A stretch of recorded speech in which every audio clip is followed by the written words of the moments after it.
What are the 4 biggest mistakes I see when it comes to required minimum distributions? Well, number 1 is not taking it.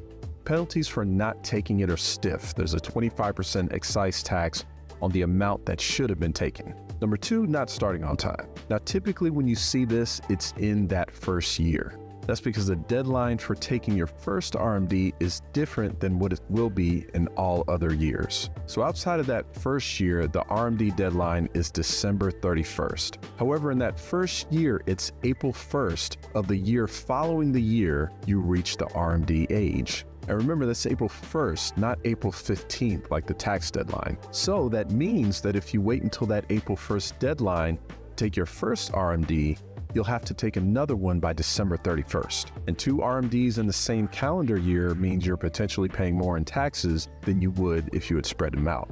For that reason, when I have clients starting RMDs, we'll usually start their distributions by December 31st in the year that they achieve that RMD age. That way, we're already on a year-end schedule for future distributions. Number 3, not understanding the RMD rules around multiple retirement accounts. So if someone has multiple IRAs, each IRA will have its own RMD calculated separately, but the total amount due to be distributed across all accounts can be taken from just one account. However, if that person also had a 401k, the RMD for that 401k must be taken from that 401k.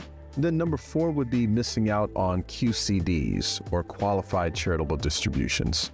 Many of us are charitably inclined, and one of the most efficient ways to give money to a charity for those over 70 is via a qualified charitable distribution. Basically, the money that you would have otherwise taken as a distribution would be sent directly from your IRA custodian to the nonprofit organization of your choice. When doing this, you, the account holder, do not pay taxes on that distribution. So this can and is often used to make a required minimum distribution tax-free, and certainly works out well if you were already making charitable contributions anyway. And that said, you're not just limited to your RMD. For 2026, you can contribute up to $108,000 via QCDs. So those are probably 4 of the biggest mistakes people make when it comes to RMDs. Steer clear of those mistakes to reduce taxes, avoid penalties, and make the most of your retirement income.